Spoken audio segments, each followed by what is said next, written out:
10 ans après le décès de sœur Emmanuelle, quel message peut-être spontanément vous reste-t-il? Qu'est-ce qui émerge dans vos souvenirs? Le message d'une immense tolérance distribuée au plus grand nombre, quelles que soient leurs conditions, leur nationalité, leur race, leur âge aussi, parce que Sœur Emmanuelle savait parler aux plus jeunes, et à chaque fois que je la recevais, notamment dans le journal télévisé ou dans d'autres émissions que j'ai faites de ci, de là, elle savait trouver les mots pour accrocher des gens qui, naturellement, ne seraient pas venus à son œuvre. Et je crois qu'aussi, vous concernant, elle a su trouver les mots. On se souvient, je crois que vous en avez parlé dans une interview il y a quelques années, quand elle vous a dit « acharne-toi ».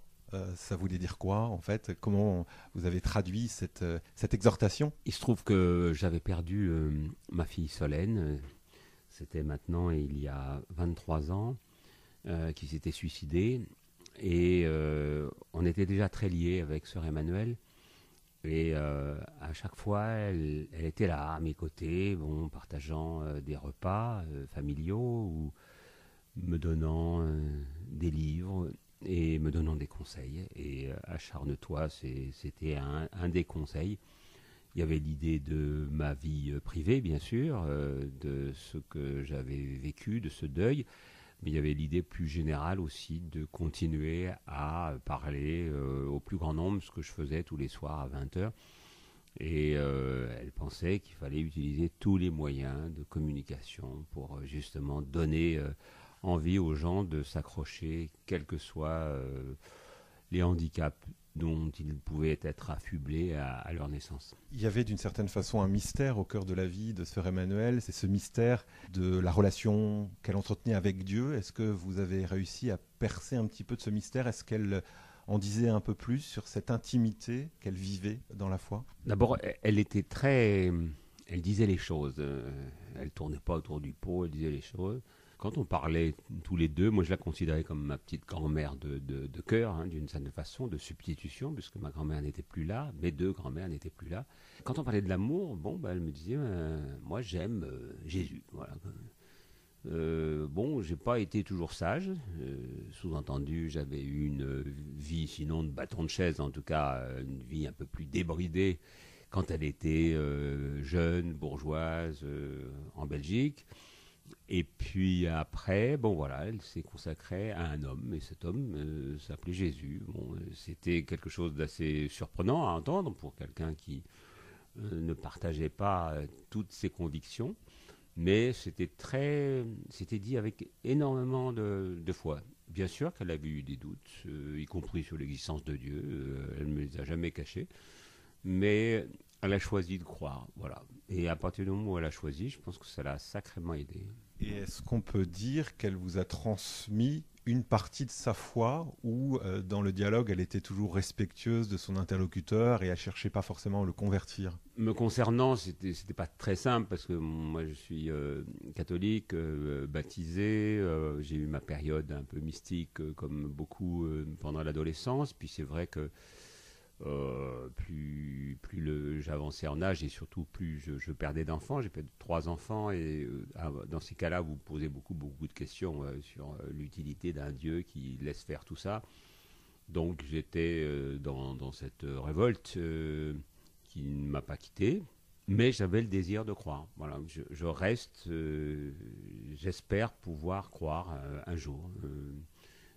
Et j'ai souvent dit d'ailleurs que tous les gens les plus intéressants que j'ai rencontrés dans ma vie journalistique, c'était souvent des hommes et des femmes de foi. Il y avait Sœur Emmanuelle, mais il y avait Mère Teresa, mais il y avait Père Pedro, l'abbé Pierre, Jean-Paul II, le Dalai Lama, d'autres encore, mais ces gens-là m'ont beaucoup impressionné. Donc voilà, je suis pas, je suis dans leur roue, j'essaie de récupérer un peu de leur foi et de l'espoir qu'ils donnent en une vie meilleure et en une vie après la mort. On connaissait l'espérance, certains diraient l'optimisme de sœur Emmanuelle, mais quand même face au scandale du mal, face au scandale de la souffrance, est-ce que des fois vous la titilliez pas un peu en disant mais est-ce que Dieu, ce Dieu-là, ton Dieu, peut permettre autant de souffrance? Oui, j'arrêtais pas de lui dire ça, bien sûr, et elle se disait que c'était quand même mieux un monde avec Dieu qu'un monde sans Dieu,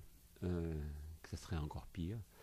Et donc, elle y allait, elle croyait, et elle était très, très... Quand elle décidait de quelque chose, un jour, elle me téléphone, me dit, tu sais, j'aurais besoin d'avoir le téléphone de Bill Gates, parce que j'ai quelque chose à lui demander. Alors, je me doutais bien que c'était quelque chose de liquide ou de sonnant et de trébuchant. Et je me suis dépatouillé pour essayer de trouver ses coordonnées. C'était pas si simple, elle voulait un accès direct. Et là, je tombe finalement le lendemain sur la personne qui était son bras droit et qui normalement pouvait arranger ses affaires.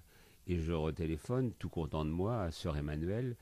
Elle me dit ah bon, ben c'est très bien, mais c'est trop tard, j'ai déjà eu Bill Gates. Donc ça veut dire qu'elle avait réussi à le joindre, je ne sais comment.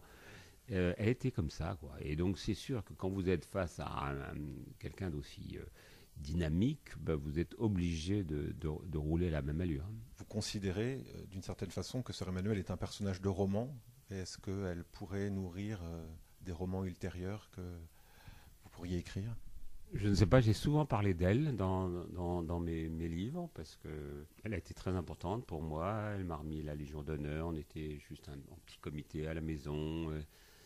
C'était des moments que j'ai beaucoup aimés avec elle, des moments où on pouvait ne parler que de l'essentiel. Je l'ai quand même connue à ses débuts, non pas à ses débuts bien sûr, mais je l'ai connue à un moment où les autres ne la connaissaient pas, quand elle s'occupait des chiffonniers du Caire.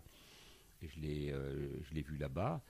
Donc on a entretenu un rapport qui était un rapport fort et durable. Et c'est vrai que quand elle est morte, bon, j'en ai été vraiment très très très triste, exactement comme si ça avait été la mort de ma grand-mère. Un mot propre à sœur Emmanuelle qui résonne encore et qui nourrit aussi votre méditation, votre réflexion au long des jours qui viendront encore. Si vous me demandez qu'un seul mot, je vous répondrai Yahla, parce que c'est son mot à elle, c'est son mot fétiche, et ça veut bien dire ce que ça veut dire, quoi. Voilà, on est tombé de cheval, et ben faut remonter, alors Yahla, et puis on y va, et on repart, et c'est hélas très souvent notre destinée aux uns et aux autres. On vit des moments difficiles. Et puis il faut se dire qu'il y en aura qui sont beaucoup plus ensoleillés, beaucoup plus joyeux, et qu'il faut se battre, il faut donc continuer à marcher, et il ne faut pas se laisser abîmer dans la souffrance, le désespoir ou une forme de passivité.